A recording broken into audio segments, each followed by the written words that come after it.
ప్రియమైన దేవుని జనాంగమా, ప్రయాసపడి భారం మోసుకొనుచున్న సమస్త జనులారా నా యొద్దకు రండి, నేను మీకు విశ్రాంతి కలుగజేయుదును.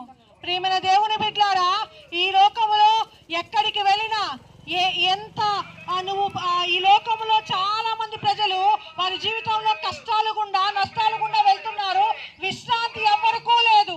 కానీ యేసు ప్రభు అంటున్నారు, మీరు ఏ భారముతో ఉన్నా, ఎలాంటి భారము కలిగి ఉన్నా, ఇదిగో నీ జీవితం నీకు భారం అయిపోయిందా, నీ పిల్లల చదువులు భారం అయిపోయినాయా, నీ జీవితంలో పనుల భారం ఉందా, నీకు విశ్రాంతి అనేది కరువు అయిందా, యేసు ప్రభు దగ్గరికి రమ్మని యేసు ప్రభు అందరినీ పిలుస్తూ ఉన్నాడు.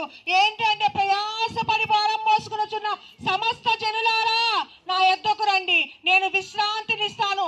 ఎందుకంటే విశ్రాంతిని సమాధానాన్ని ఇచ్చే ఏకైక దేవుడు ఎవరైనా ఉన్నారు అంటే ఆయన నజరేయుడైన యేసుక్రీస్తు వారు.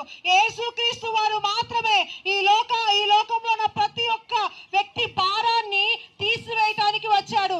ఏ భారాన్ని తీసివేయటానికి వచ్చాడయ్యా అంటే పాప భారాన్ని తీసివేయటానికి వచ్చాడు. పాపం మనిషికి దుఃఖాన్ని, పాపం మనిషికి సమాధానం లేకపోవట, అంతేకాక పాపం వలన అనేకమైన రోగముల చేత, విచారముల చేత ఎంతో ప్రయాసములు చేస్తున్న వాటి యొక్క ప్రతిఫలం అనుభవించలేని స్థితిలో ఉండగా దేవుడు మన ప్రయాసను, ప్రతి మనిషిని యొక్క ప్రయాసను చూశాడు.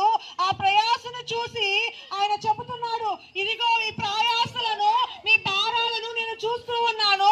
ఇదిగో ఆ భారాలను, మీ ప్రయాసాలను తీసివేయడానికి. చాలా మంది మనము ఎండవేళ ఎంతో అలిసిపోయి వస్తున్నప్పుడు, ఒక నీడ వచ్చినప్పుడు మనం ఆ చెట్టు కింద అలసట తెచ్చుకుంటూ, అబ్బా ఎంత బాగుంది ఈ చెట్టు నీకు ఎంత ఉపశమనాన్ని కలిగిస్తుందంటే నీ భారం అంతా దింపేసినట్లుగా. లేకపోతే చాలా మంది ఏంటంటే ఈ లోకంలో వారు భారం మోస్తున్నారనేదే తెలియనట్లుగా ఉంటూ ఉన్నారు. నీవే భారము మోస్తున్నా, నువ్వు ఎలాంటి పరిస్థితిలో ఉన్నా, ఎలాంటి ప్రయాసముతో ఉన్నా, ప్రియమైన దేవుని బిడ్డలారా, నీ భారము ఆయన తీసుకొని ఆయన నీకు సులువుగా నీ జీవితాన్ని సుఖవంతముగా, నీ జీవితాన్ని విశ్రాంతిలో నడుపుతానని యేసు ప్రభు వాగ్దానము చేస్తున్నాడు. ఈ లోకంలో పాప భారాన్ని తొలగించి ప్రతి మనిషిని తనతో సమాధాన పరుచుకోవటానికి యేసు ప్రభు వారు రక్షకుడుగా ఈ లోకానికి వచ్చారు. ఈ రక్షకుడని యేసు ప్రభు అని నీ ఇంటిలోనికి, నీ హృదయంలోనికి, నీ జీవితంలోనికి నువ్వు ఆహ్వానిస్తే ఆ యేసు ప్రభు వారు నీ జీవితాన్ని భారము లేని జీవితముగా, ప్రయాసము లేని జీవితముగా, సుఖవంతమైన జీవితముగా, నిత్య రాజ్యాన్ని ఇచ్చే వ్యక్తిగా నీ జీవితంలో ఉండి పాపము నుంచి వచ్చిన శాపాన్ని, రోగాన్ని, నీ విచారాన్ని, బాధని కొట్టివేసి దేవుడు నిన్ను ఆశీర్వదిస్తాడు.